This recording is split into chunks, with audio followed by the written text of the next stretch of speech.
Shalom, my beautiful brothers and sisters in Yahuwah Elohim, and welcome to our midweek Bible study. How you doing, gang? How's everything going? You guys doing okay? Following unleavened bread? Yeah. Last day for unleavened bread coming up. It's a high holy day, so get ready. No servile work. All right. Well, gang, welcome. Welcome to our midweek Bible study, and tonight we will be studying Shemu'el Aleph, which is for Samuel. So go ahead and grab your Bibles, and we will get started. All right, gang.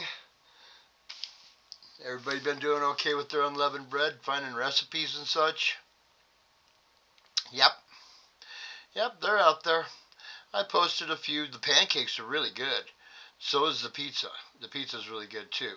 So, one more day, and then we'll be done with unleavened bread. Did anybody observe first fruits? Yeah, you got that all figured out? Good.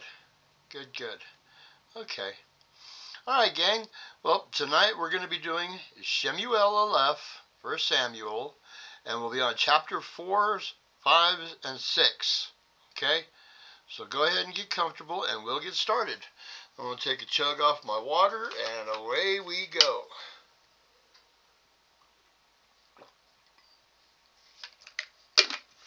All right. Shemu'el Aleph, chapter 4. Thus the word of Shemuel was to all Yisrael, and Yisrael went out to battle against the Philistines, and encamped beside Eben-Hazor, while the Philistines encamped at Aphek. And the Philistines put themselves in battle array against Yisrael, and when the battle spread, Yisrael was stricken by the Philistines, who killed about 4,000 men of the army in the field. They got their butts handed to them in the battle. Wonder why that is. Maybe because they're not under the covering of Yahuwah. They're not following Torah. All right, verse 3. And when the people came into the camp, the elders of Israel said, Why has Yahuwah smitten us today before the Philistines? Let us bring the ark of the covenant of Yahuwah from Shiloh to us, so that he comes into our midst and saves us from the hand of our enemies. And the people sent to Shiloh, and they brought from there the ark of the covenant of Yahuwah of hosts, dwelling between the cherubim, and the two sons of Eli, Hophni and Phinehas, were there with the ark of the covenant of Elohim. Oh boy, they went and grabbed the ark, and they think that the ark is going to save them, even though Yahuwah is not with them. And not only that, but you've got two fallen priests that are heading up the caravan here. What would you think? Would you consider that idol worship of the ark if Yahuwah is not with them, if he's not on their side? Would that be considered idol worship of the ark? Something to think about there. Verse 5, And when the ark of the covenant of Yahuwah came into the camp, all Israel shouted so loudly that the earth shook. And when the Philistines heard the noise of the shout, they said, What is the noise of this great shout in the camp of the Hebrews? And when they knew that the ark of Yahuwah had come into the camp, Verse 7, The Philistines were afraid, for they said, Elohim has come into the camp. And they said, Woe to us, for it has never been like this before. Woe to us! Who shall deliver us from the hand of these mighty Elohim? These are the Elohim who struck the Mitzraites with all the plagues in the wilderness. Notice that they're plural. These Elohim. These are the Elohim. It's plural. So they're referring to not only Yahuwah, but Yahusha as well. The word? Yeah, it's always been there, huh? Verse 9. Be strong and be men, you Philistines, that you do not become servants of the Hebrews, as they have been to you. Be men and fight. And the Philistines fought, and Israel was smitten, and every man fled to his tent. And the slaughter was very great, and there fell of Israel 30,000 foot soldiers. And the ark of Elohim was captured, and the two sons of Eli died, Hophni and Phinehas. Let's do a little bit of flip here for just a minute, okay? Go to Hebrews chapter 8, verse 6, okay?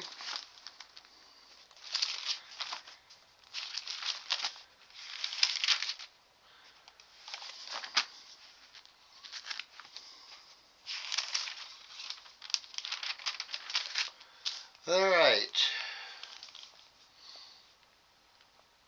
Did you find it? If you're in the scriptures, it's page 1172, okay? I'll give you a second.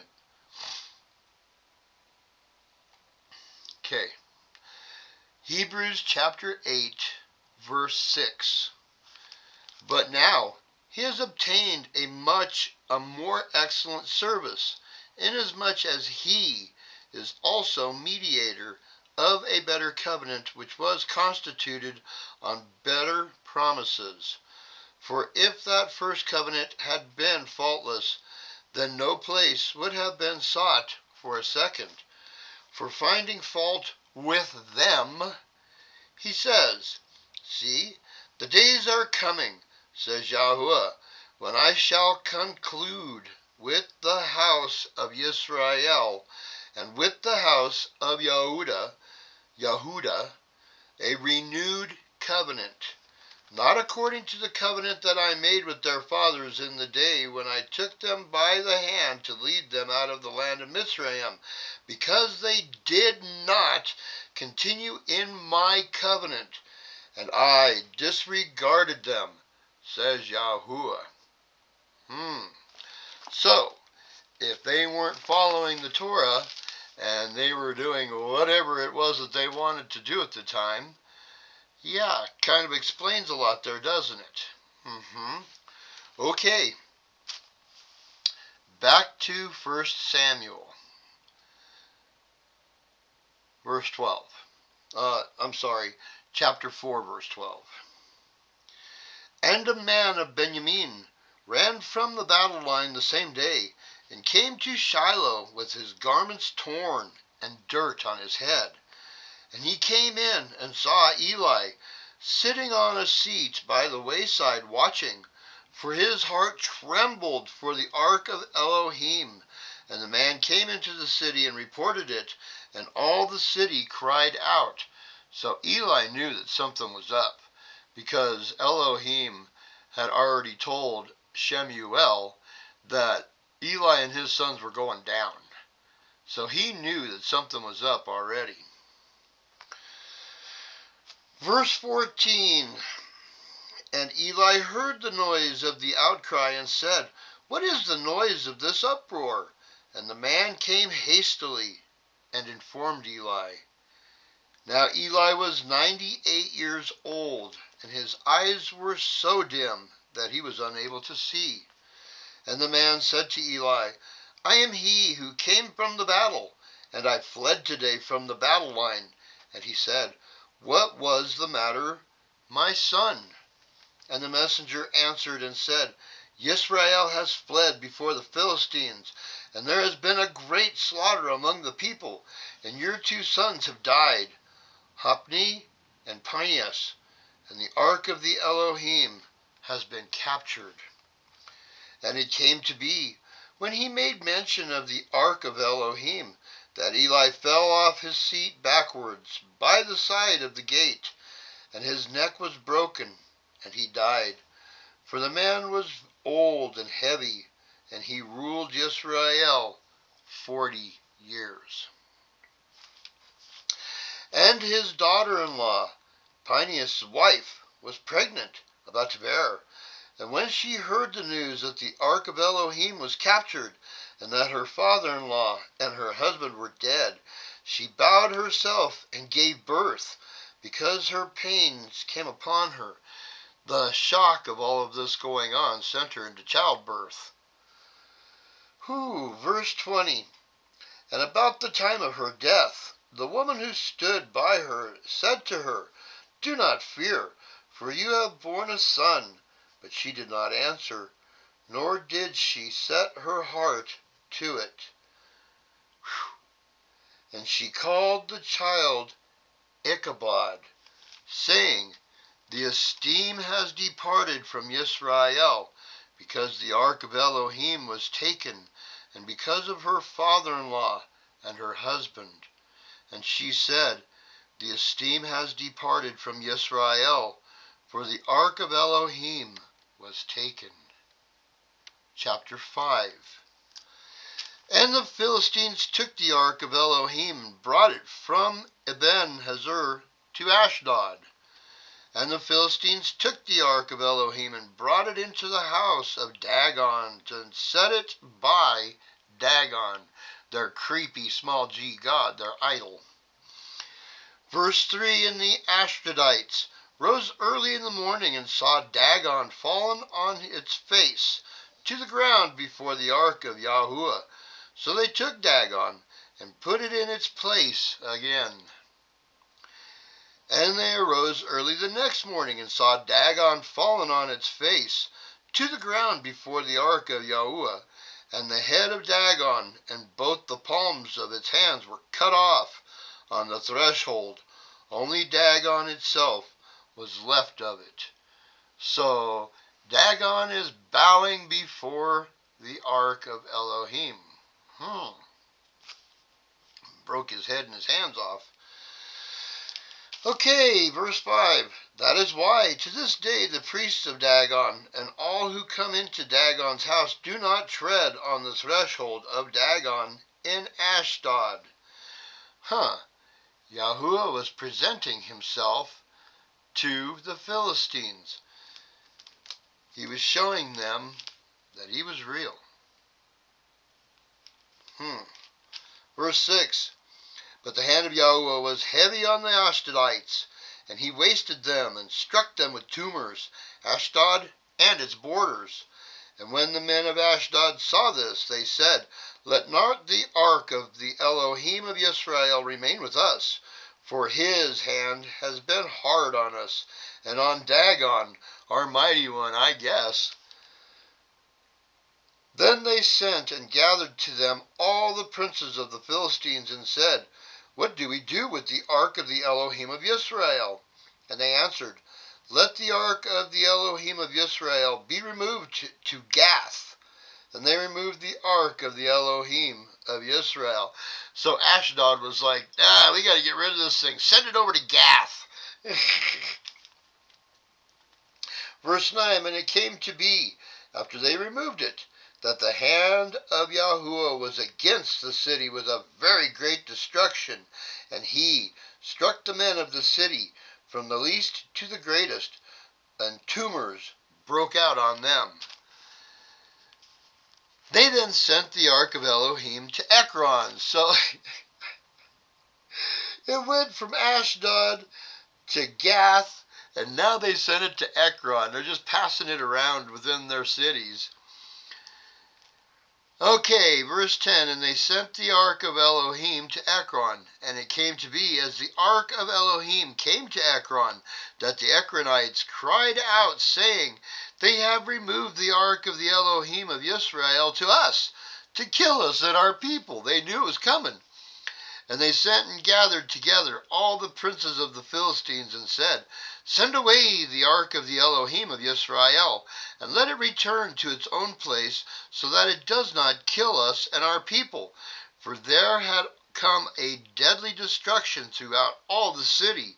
The hand of Elohim was very heavy there. And the men who did not die were stricken with tumors, and the cry of the city went up to the heavens. Chapter 6. And the ark of Yahuwah was in the field of the Philistines for 7 new moons, for 7 months. Verse 2, and the Philistines called for the priests and the diviners, saying, what do we do with the ark of Yahuwah? Let us know with what we should send it to its place. And they said, if you send away the ark of the Elohim of Israel, do not send it empty, but you shall certainly return it to him with a guilt offering. Then you are going to be healed, and it shall be known to you why his hand does not turn aside from you. And they said, what is the guilt offering which we return to him? And they answered, the number of the princes of the Philistines, 5 golden tumors, and 5 golden rats. For the same plague was on all of you, and on your princes. And you shall make images of your tumors, and images of your rats, that ruin the land, and you shall give esteem to the Elohim of Israel. It could be that he does lift his hand from you, for your mighty ones, and from your land. And why do you harden your hearts as the Mitzraites and Pharaoh hardened their hearts, when he had severely dealt with them? Did they not send them away? And they went. And now take and make a new wagon, and 2 milk cows which have never been yoked, and hitch the cows to the wagon, and take their calves home away from them. And take the ark of Yahuwah, and put it on the wagon, and put the objects of gold which you are returning to him as a guilt offering in a chest by its side, and send it away, and it shall go. And you shall see, if it goes up to the way, to its own border, to Beth Shemesh, then he has done this great evil. But if not, then we shall know that his hand has not come against us. An accident it was to us. And the men did so, and took 2 milk cows, and hitched them to the wagon, and shut up their calves at home. And they put the ark of Yahuwah on the wagon, and the chest with the golden rats, and the images of their tumors. And the cows went straight for the way to Beth Shemesh, and went along the highway, bellowing as they went, and did not turn aside, right or left. And the princes of the Philistines went after them to the border of Beth Shemesh. So they went along behind it just to make sure what was going to happen here, just kind of watching it. Verse 13, and they of Beth Shemesh were reaping their wheat harvest in the valley, and they lifted their eyes and saw the ark, and rejoiced to see it. And the wagon came into the field of Yehoshua of Beth Shemesh, and stood there, and there was a great stone. So they split the wood of the wagon, and offered the cows as an ascending offering to Yahuwah. Now take notice what the guy's name was. His name is Yehoshua. Yahshua. Yahshua means salvation. Very interesting, Verse 15, and the Levites took down the ark of Yahuwah, and the chest that was with it, in which were the objects of gold, and put them on the great stone. And the men of Beth Shemesh offered ascending offerings and slaughtered slaughterings the same day to Yahuwah. And when the 5 princes of the Philistines saw it, they returned to Ekron the same day. And these are the gold tumors which the Philistines returned as a guilt offering to Yahuwah, 1 for Ashdod, 1 for Azah, and 1 for Ashkelon, 1 for Gath, and 1 for Ekron, all the cities where it had been. And the gold rats, by the number of all the cities of the Philistines, belonged to the 5 princes, both walled cities and country villages, even as far as the great meadow on which they placed the ark of Yahuwah, remaining to this day in the field of Yehoshua of Beth Shemesh. Verse 19, and he struck among the men of Beth Shemesh For they had looked into the ark of Yahuwah. He struck among the people 70 men. And the people mourned because Yahuwah struck among the people a great smiting. So they decided to go take a peek in the ark. Yeah, unless if you're a Levite, you probably ought not go near that thing. Whew. And he took out 70 of them. Man. Verse 20. And the men of Bethshemesh said, who is able to stand before this set apart Yahuwah Elohim? And to whom shall he go from us? And they sent messengers to the inhabitants of Kiriath Yearim, saying, the Philistines have brought back the ark of Yahuwah. Come down and take it up to you. And that's the end of chapter 6. Wow. Okay, there's quite a bit going on there, gang. Jeez. Obviously, the children of Israel are not doing what they're supposed to be doing. They're not following Torah. They're doing whatever they want to do. And they think that just because they brought the ark down to them, that now they're going to win the battle. With 2 fallen priests leading them. Yeah, I don't think that's going to fly. No, that's just not going to work out for them. And then the Philistines got a taste of Yahuwah.